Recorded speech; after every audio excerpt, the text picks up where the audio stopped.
This is a book that I would say every Christian, anybody who follows the Bible, even experts, have not known how to handle it. The churches don't like to talk about it, they gloss over it. It's the book that talks all about vanity, but it's the most nihilistic book. It dismantles any human meaning to anything, and really questions whether human existence is worth any suffering at all, if it's worth suffering at all, and no hope. But in it, but I'm going to tell you why I understand this book so well. But in it, it does say, like, I think it's more near the end, but enjoy your life, work, enjoy, and be merry, feast and be merry. So most people would just be like, okay, well, that's what God wants us to do.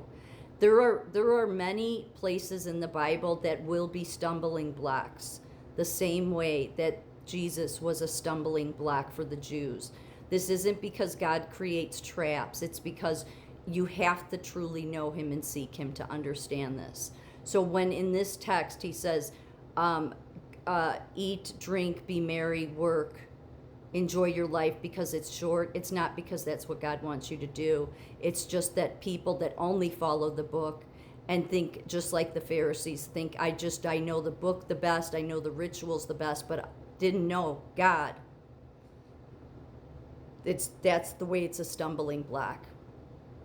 Remember, that's what all the people were doing right before the flood happened: eating, drinking, being merry.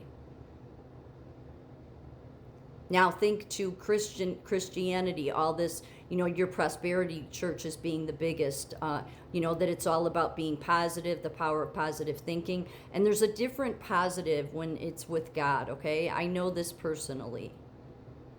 The reason God wrote this is so you would be hopeless and helpless. And you may think that's a horrible thing to say. No, that's exactly what he wanted. Not because he wanted you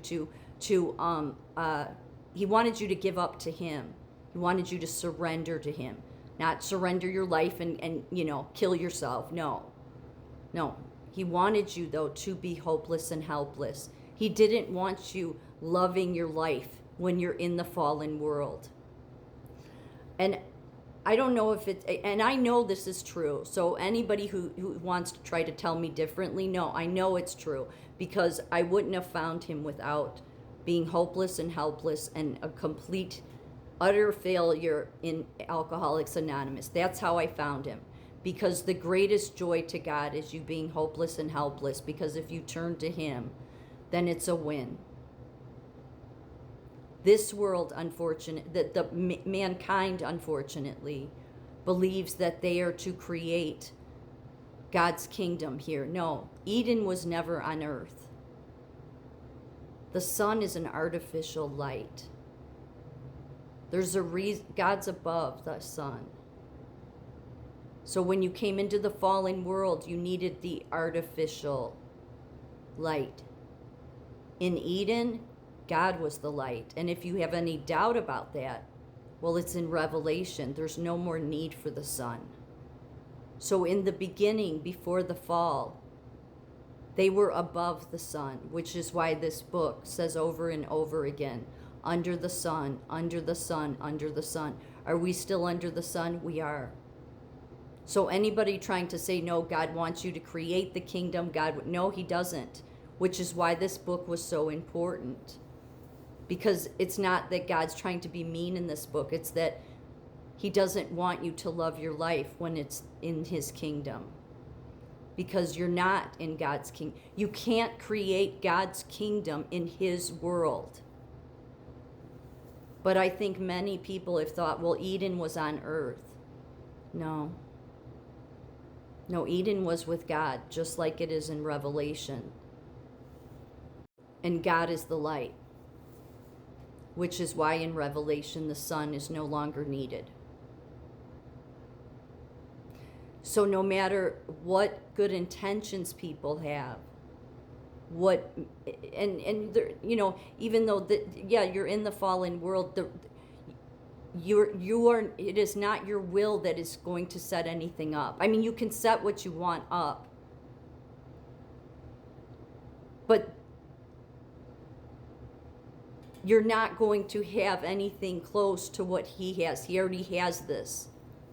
He already has Eden. He already had created it. He was the sun in Eden. When you came down under the sun, the whole point since that moment when the original sin happened and you ended up under the sun instead of with the real light. I mean, John says that. John talks in one of his books, Gospels, about he is the true light. The true light, it says, indicating that the sun, and given that the sun goes away, the sun is an artificial light. Why? Because you're in an artificial world.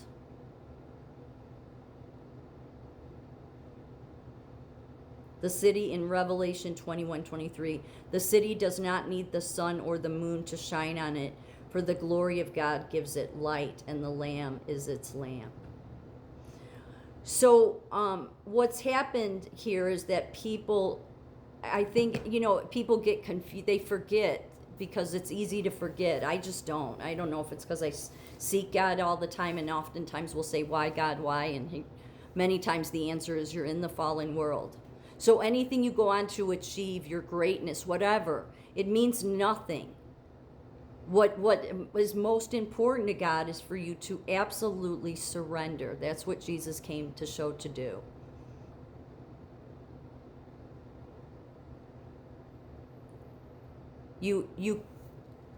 This world belongs to the prince of this world, which is why Jesus came and surrendered to God in this world, which is what you were supposed to do.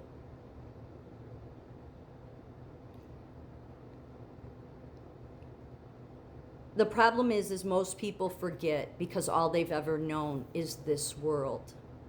It's like the boiling frog syndrome. If you try to put a frog in boiling water, it will jump right out.